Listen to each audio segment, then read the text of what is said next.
Hey everyone, Happy New Year again. Reprise. I'm going to give the rest of the story. And now, page 2.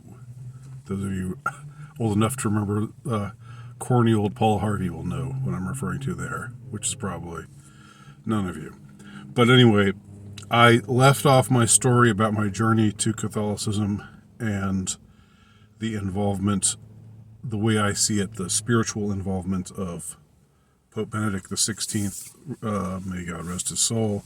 I would cross myself, but my right hand is holding the camera. So just imagine you see my arm and my hand gives the sign of the cross across my chest right now, as I pay respects to Pope Benedict the 16th, who died yesterday. I left off talking about visits to Wisconsin and how there was always an appeal to the Catholic world, or what's to me what was redolent of Catholicism, as I saw it in the colorful behavior of my father's relatives in Wisconsin. The contrast with my mother's relatives in Wisconsin could not have been more pronounced. Now, again, I'm not saying this to put down anybody. I'm not saying that my mother's relatives were bad people or that visiting them wasn't fun. It was. But there was just a real... with them, it was kind of like, oh, well, this is more of the same. More of what I'm already used to.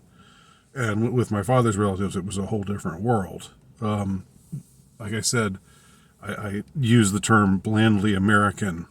You could say beige or something like that. I don't know if that's fair, though. I mean, there were quite a few colorful characters there in my mother's family as well. It's just, they were more of the Northern European. I don't know if I want to say WASP, because there wasn't really that much Anglo-Saxon among them, but just very white in the way that we think of whiteness, the standard way we think of whiteness. White, middle class, small town, Midwestern America. They were very good, decent people. They worked hard. And all of that. Nothing against any of them. But, that was what I knew of Protestantism. That was more of the same. And when I saw my father's side of the family in Milwaukee, it was a different world. And that was what I associated with Catholicism. Now, if I had to grow up with those people like my father did, it might not have had such a pleasant connotation for me. In fact, I'm sure that it wouldn't have. Because it's one thing to visit, the saying, X is a great place to visit, but you wouldn't want to live there. That's probably true in a lot of ways about my father's side of the family. There's some demons there. There's some pathologies there for certain. And again, I don't think I'm speaking out of turn or violating any confidences in saying that. It's just the truth. That's the way that it was. It was not a happy home to grow up in. But as far as a place to visit, and as far as just the exposure to this other worldliness, this culture that was different and that seemed connected, even though they're American too.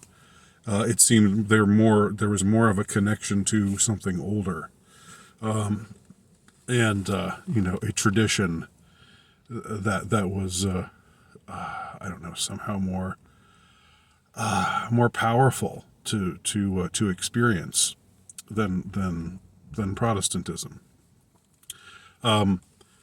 Admittedly, all of this is just connotations that I had in my mind, and it's in no way saying that Protestants can't be colorful people themselves. I'm not saying that at all. Again, let me remind everybody here that my point in talking about all of this is just to talk about my experiences, and it's not to try to convince anybody of anything. It's not to try to talk anybody into or out of any belief that they happen to have. It's just more or less trying to explain how I became Catholic. I suppose that's it. That's what it boils down to. There's an episode of The Simpsons where I don't remember what the context is. It's been like 10 or 15 years since I've watched The Simpsons, and I think it should have gone off the air about 20 years ago, probably. But there is undeniably a lot of funny stuff in the show, nevertheless. And there's one funny scene where they I don't remember why, but they depict the Protestant heaven versus the Catholic heaven. Maybe some of you have seen this. Maybe I could find it. I'll see if I can find it out there on YouTube, and if I can find it, I'll post it below. The Protestant heaven is very prim and proper, and more concerned with propriety and so forth, and tasteful and all that. And then they go over to the Catholic heaven, and it's like there's tons of people, and it's raucous, and they're running around, and it's just, it seems like a much more fun heaven, the way that it's depicted there. Although for some people's taste, it might be a little too hectic. It might be a little too loud. I think the things like that, even as I was growing up Lutheran, and then I as I got a little bit older, I sort of grew away from religion, and then kind of went back to it, but I wasn't, and was a Christian in a vague, broad sense, but didn't have a church home per se. But I think all along the way, I had within me this sense of Catholicism being kind of like the last stop that I was eventually bound for. I wouldn't have articulated that, but I think I knew that somehow deep down inside, and it always appealed to me, even though I was aware, even back in the 80s and 90s, about post-Vatican II aesthetics being crap, absolute crap. I knew about that, well before I became Catholic. And if it were only the aesthetics, then that would be one thing. But unfortunately, it's not just the aesthetics; it's lots of other things as well. As I said, the church has been under attack of late, and it's always been under attack. But maybe there's something particularly unique about the contemporary crisis. Although everybody at any time when things are going wrong, they tend to think this is the worst that it's ever been, or there's never been a crisis quite like this. So I don't want to be grandiose or anything, but I'm aware of the problems within the church, and I was aware of the problems within the church way back when I was still questing, as it were, searching for a church home. So after I got married, my wife and I settled on this church. I say settled on, but it was we enjoyed it. It was a great church home for us for a time. A church called the Anglican Catholic Church, or the ACC, which is a fairly small church body, but it's essentially a very Anglican Catholic oriented church body. Now, if you don't know what I mean by that, if you've ever been to an Episcopal church, what's called an Episcopal church in America, and it's called Anglican, I think, most other places. This is the faith that came out of King Henry VIII's disobedience to Rome, although they have their own set of justifications, so they have their own.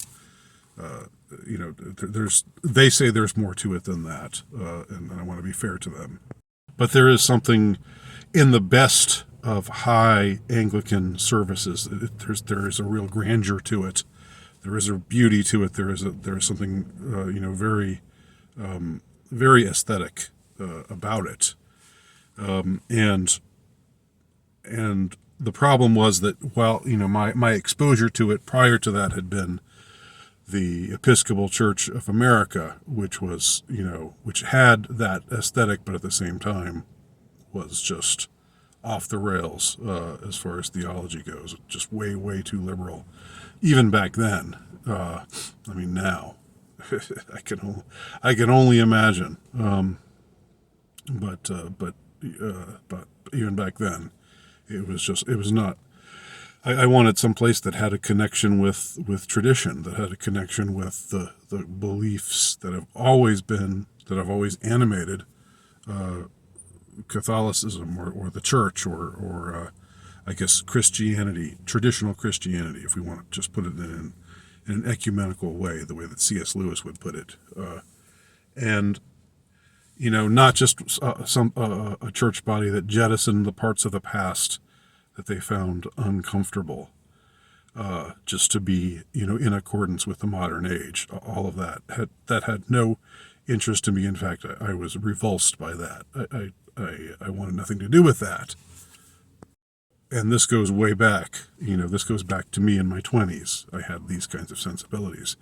So when we found the ACC, or Anglican Catholic Church, it was traditionalist in its morality and its theology, and it also had a very beautiful aesthetic, church aesthetic and liturgy and such. So it was great for us for a time, but the problem was that we eventually had to move out of the town where we had our great ACC parish, and it was really hard to find ACC parishes other places. And when we did find them, they tended to not have the glorious aesthetic that our original parish had. So it was like, driving way out of the way, 45 minutes to an hour away to get to sit in some. I don't want to be insulting here. I won't characterize it in a way that is insulting, but just to say, there's a place that was not very inspiring as far as its aesthetics go, and where there was maybe a congregation of 8 people or something like that. So eventually it was like, well, Roman Catholicism really, that's everywhere. There's a Roman Catholic Church in every town, pretty much, even in the South, even in places where Catholicism is far from being the predominant faith. And I feel very fortunate and blessed to have grown up with Pope John Paul II as my pope, as it were. Even though I wasn't Catholic, I always still thought of him somehow as my pope, which showed that I was Catholic in my heart, even back then. Now I'm aware of all the problems that John Paul II had. I'm not going to be hagiographic in my characterization of him, and I think traditionalists. Liberals hated him, but traditionalists also don't like him, and they have some good reasons for disliking him. They recall things like him kissing the Quran, that infamous moment where he kissed the Quran in some meeting with a Muslim cleric or something like that. It seemed like an effort to ingratiate himself to this other faith, which was not the Catholic faith. It seemed to go way too far. And in spite of Pope John Paul II's generally conservative and solid theology, the truth is that while he was Pope, there were still a lot of heretical bishops and so forth, who did not get stomped, who did not get defrocked, who were not called to heal, except in a few cases. But it was not nearly as widespread as it should have been. One gets the impression that he was kind of in over his head. He was surrounded by a lot of people who were, maybe he wanted to do more, but he was surrounded by people who got in the way of that. Because even then, the Vatican and the hierarchy of the church was still rather corrupt. Going back to the positive, for me, John Paul II was a figure of intellectual sturdiness. He was somebody who held the line, theologically speaking, and who was also a great philosopher, much like Benedict XVI and much unlike the current occupant of the Vatican, of the papacy. The current occupant of the seat of St. Peter. But John Paul II, he had a great mind, a very creative mind. He was a playwright. He was a poet before he was a priest, and he had these ideas and ways of integrating theological concepts that wasn't to everybody's liking. There were some conservatives who thought that his theology of the body was just a little weird and out there. But it was in service of a traditional conception of sexuality, the traditional conception of marriage, traditional conception of what always had been, the Catholic faith and the tenets of the Catholic faith, and of course very strongly pro-life. So I thank God that I grew up with Pope John Paul II as quote-unquote my pope, during my formative years. And his papacy stretched on forever. Liberals must have been getting really upset that he wouldn't die already. But he became pope when he was pretty young. I think he was around 50 or so when he was first elected to the papacy. His election came out of a very strange circumstance. You had Pope Paul VI die, and then there was the conclave, and they elected Pope John Paul I. And then after a month or so of being the Pope, he died under strange circumstances, supposedly of illness. But I think there's a lot of question, about exactly what was going on there, and it's one of those things I don't think we'll get to the bottom of. But I think there was probably some skullduggery involved and some corruption involved. That's just my guess. But that's just because I'm one of those damn conspiracy theorists. And I should say, when Pope John Paul II died, of course, he'd been ailing for a while. He'd had Parkinson's. He was not well, for years, and very visibly not well. He was this wizened kind of figure for years and years on end. I think his mind was always there, but his body was definitely failing him in those later years, and it was tragic because when you look at him as a younger man, he's very handsome, very dashing, very charismatic sort of character. But when he actually died, I felt grief, I felt sorrow. It's one of the only times when a celebrity, as it were, somebody who's in the public square, but not anybody that I know personally. It was one of the only times when I felt personal grief, like literal grief over it. That just attests to the kind of figure that he was, and to the charisma that he had, but when you just call it charisma, that almost sounds bad. That makes it sound bad. That makes him sound like a cult leader.